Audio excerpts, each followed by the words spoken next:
Tell us a little bit more about the concept, where we're at here in your shop. What do you guys do here at Strictly E-Bikes? Tell us about the industry at a high level, what you're seeing in the growth in the e-bike industry. Tell us about how you've seen this growth happen, just in the last couple of years. What's it been like in the store here? What type of growth are you seeing in the store here? What's your vision for the brand over the next couple of years for Strictly E-Bikes? What's happening at a macro level in terms of the incentives that are coming out both at the state and potentially the federal level for e-bikes? What you've seen in terms of incentives in the market for buyers of e-bikes. We're here in Alexandria, Virginia with the founder of Strictly E-Bikes, one of the most fast emerging brands you're going to see in the franchise industry. Asif, it's a pleasure to meet with you, and we're excited to be here in your store and to tell your story and learn more about the brand and the vision here. Tell us a little bit more about the concept, where we're at here in your shop. What do you guys do here at Strictly E-Bikes? We serve the e-bike community, so we only focus on e-bikes. Unlike other shops where they're working on regular bikes and they have a small section for electric bikes, all we do is just focus on electric bikes.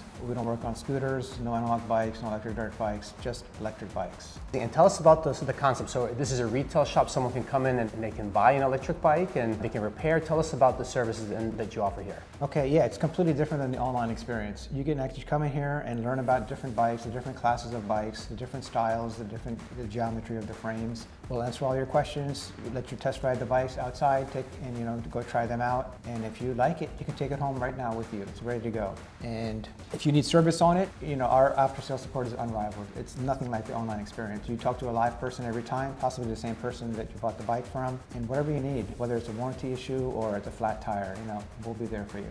Amazing. So you can come here to the retail outlet, look at the bikes, test drive them, even purchase it on the spot, and then come back for any service or maintenance needs that you need as well. Exactly. Right? Is it similar to a car dealer experience or someone that wants to go in and buy a car? What's the relevance there? What do you see there in terms of similarity? Yeah, it's a very, very similar model of a car dealership where you can come in and try out different bikes and take it home with you. But there's one difference. There's no pushy salesman here. There's nobody on commission here, so you won't have that experience. And the prices are the same as online, so there's no need to haggle at a car dealership. You're getting the best price. Amazing. And let's talk about the customer experience. So from your experience, you've been doing this now for about 3 years. What's the customer? Do they like coming in to the shop to actually see the e-bikes versus, let's say, buying online? What's the difference in the customer experience between buying online and why they actually come into the store? Absolutely. I mean, they love coming into the store because you get to actually pick up the bike, see how heavy it is, and try it out and ask questions and learn about it. A lot of times the bike's going to look a lot smaller or a lot bigger, from the photos, and just buying from descriptions, it's really not the best way to buy bikes. They're heavy, they're fast, and then relying on somebody to assemble it and then give it to their loved one to ride, we've seen a lot of disasters, let's put it that way. So it does require proper assembly, like I said, because they're much heavier and much faster than a regular bike. And a lot of people are still buying bikes online, which I totally understand because we don't sell all of the hundreds of bikes that you find on there. We sell all the top 10 or 12 brands. So if you do find something, if a customer finds something online, they can still bring it here for assembly if they want, or if they need service on it, we can still service it for them. Amazing. So really that customer experience is they want to come in, they want to see the bike. There's a segment for buying online, but there's a lot of left do-it-yourself, but where they kind of fumble. So really having the experience of coming into the shop is really a competitive edge, because they're now able to come in, see what they like, they get that experience, they're learning about the different bikes, they can test drive, so it enhances that customer journey experience. And that's what's so unique about this. And then aside from the purchasing, you also have accessories and you also have maintenance. Tell us about the maintenance that someone needs to do on an e-bike. What does that part of the business look like? Well, for the most part, the maintenance on an e-bike is the same as a regular bike. It's flat tires, it's brake pads, it's chain cleaning and adjusting the tension and the derailleur, shift adjustment, these kind of things. An e-bike has mainly 4 main components that make it into an e-bike: battery, motor, the display, and a controller. So if one of those parts goes bad, we just replace the part. The battery is the most expensive part on an e-bike, but the rest of the maintenance or repairs is pretty much like a regular bike. Understood. Okay. And then so someone that now wants to come in and get it repaired, right?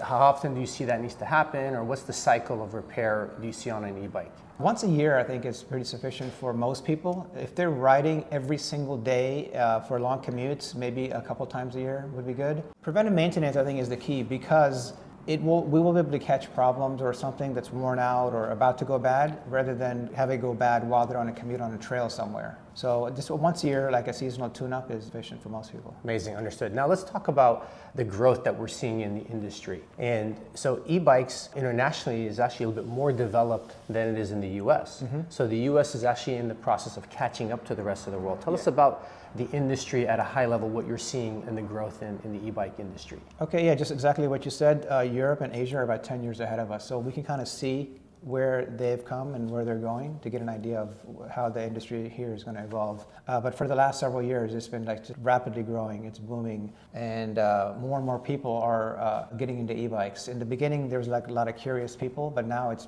becoming pretty mainstream where everybody recognizes what an e-bike is and they know they can go much further and much faster if they get an e-bike. So we're getting all different types of people, from young college students to older grandmas who want to get back into riding. Amazing. So the buyer profile has really expanded, where it's not just a specific persona, someone who's commuter. It's not a commuter purchase anymore. It's everybody from kids, elderly, and recreation. So the purchasing approach has really grown. So the growth is now across demographics, across age groups, and they're all looking to buy e-bikes. That's right. Amazing. I read a statistic out there that the e-bike industry in the US is about a $2 billion industry.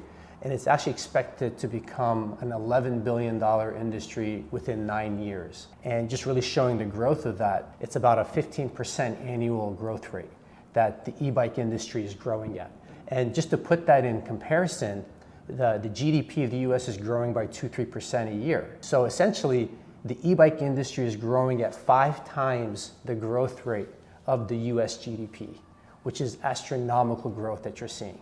Really, that catch up that the US is doing for the rest of the world, right? We're seeing it now. It's projected to happen, and now is the time where we're seeing that growth happening. When you compare that growth rate to other industries, food and beverage or other service related, they're really growing at a low single digit. It's very rare to find such a high growth rate industry that's about to grow. And it really comes down to that this is the start, right? This is the start of that growth that we're seeing because of a lot of the different preferences and the different demographics that are now buying e-bikes. It's a really exciting time to recapturing the growth here. Now tell us about like how you've seen this growth happen, like just in the last couple of years. What's it been like in the store here? What type of growth are you seeing in the store here? The growth is so fast that I'm having trouble just like catching up, because in this first store, in the first year I grew it, I ended up listing a neighboring suite just to expand my repair business. And within a year I outgrew that as well. So now I'm in the process of moving to a third bigger store, 1,000 square feet more, just to accommodate all the service bikes that I have in. Incredible. And the demand is just continuing to grow. And you were mentioning that, like from here, we're in Alexandria, Virginia. How far do you see some of your customers coming in? Where are they coming from for either purchasing or servicing? So I've seen them come as far as from Pennsylvania and North Carolina to buy some bikes that they wanted, that they saw online, but they couldn't find a local dealer, and they didn't want to buy directly online. They wanted to buy from a bike shop. So that's the sales customers. Service customers are coming from an hour or 2 hours away because they can't find a place close to them. They bought the bike online on Amazon or something, and nobody wants to touch that bike. I'm not saying we do every single bike. We work on every single bike, but we do work on a lot of bikes, and we let them know ahead of time, if it's something that we probably cannot do, because the problem with those Amazon bikes, there's not really good support and the parts are not really available. If the company does poorly, they just leave and come back under a different brand name, so you never hear from them again. Incredible. So you're seeing people coming from as far as Pennsylvania, out of state, coming in for a purchase. Yeah. People coming in 1 or 2 hours away from maintenance of their bikes, their e-bikes, because it's just not available in their markets. And that's where the opportunity is, right? The opportunity is how do we now take strictly e-bikes and really make it available in those communities and in those markets, right? And that's, let's talk about your vision for the brand, about your growth through franchising and how you see you want to have strictly e-bikes available in all these different markets. What's your vision for the brand over the next couple of years for strictly e-bikes? In the next couple of years, I see it growing to like maybe 15 to 20 stores in all of the bike-friendly cities across the country. Wherever there's a good infrastructure for bikes, like trails and bike parking, bike signals, things like that, there's definitely going to be electric bikes there because people are discovering they're much faster and go further on an e-bike. I see myself, catering to all of those e-bike communities across the country. Amazing. And whether they, even if they're purchasing online, they still need a place to assemble and even repair and maintenance, right? So you still need to service, even if they're purchasing online or in the store, strictly e-bikes can still service those customers in different ways. That's right.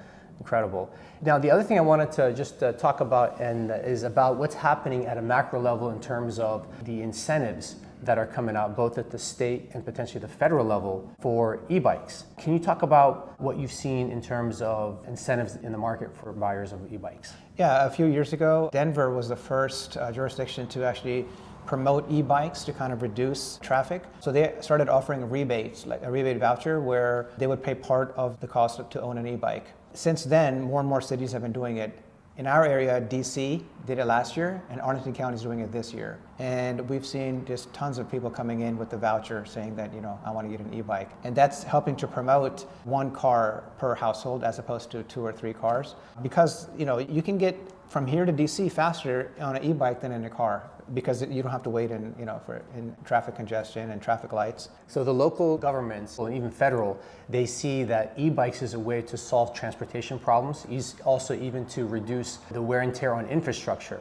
So they're now incentivizing, and they want people to go out and buy e-bikes because of all the benefits to the community and the congestion, all that it solves. So they're actually stepping in and providing incentives to reduce the purchase price to allow people to now be able to afford it. And we're just at the start of that, right? So that's going to now fuel a lot more people that want to buy e-bikes because of these incentives. And I draw the parallel similar to the e-cars, so electric cars. Similar, they had incentives that early on when that industry was getting started that really accelerated people buying the electric cars. And they had incentives to do so. And that really fueled the growth in that industry. And now we're just seeing that's just starting right now. And it's only going to grow throughout more states. There's even talk at the federal level. There's some legislation that's currently under review to offer potentially a federal tax incentive also for e-bikes as well. And that's just going to continue the growth, right? Because we're just at the start of that, right? And these incentives will continue to fuel the growth in the industry.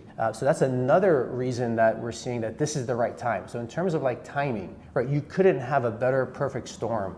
Demand, right, is growing because you have different consumers, different buyers that are getting into the industry. You have different incentives by the local and state governments that are helping to fuel it. So you're really having all the right elements of this is going to be a booming industry, and we're at just the start of it right now. Is there anything else that you'd like to kind of share that you've seen in terms of the industry or the growth that you see happening with Strictly e-bikes? Yeah, I'd like to say that there's more benefits out there that we haven't thought about yet. For example, so Arlington County has purchased a bunch of e-bikes from me directly for their official use for doing business within 5 miles of their headquarters. Washington MedStar Hospital has bought a bunch of bikes for their security guards, which allows them to ride indoors or outdoors on their large campus. So there's, places like this that could benefit from e-bikes, which would serve them better than having a car because it'd be cheaper and just more useful.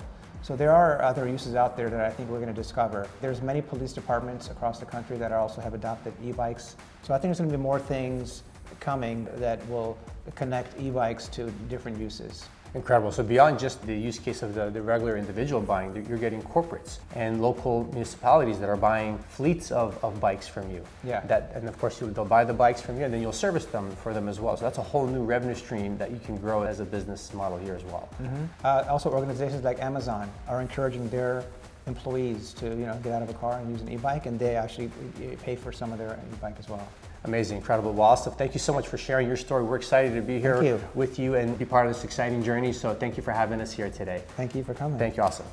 There are over 4,000 different franchise opportunities out there. To reduce your risk when picking a franchise, we provide you key insights and a great process to match you with the perfect opportunity. To learn more, click the link in our bio to schedule a free consultation today.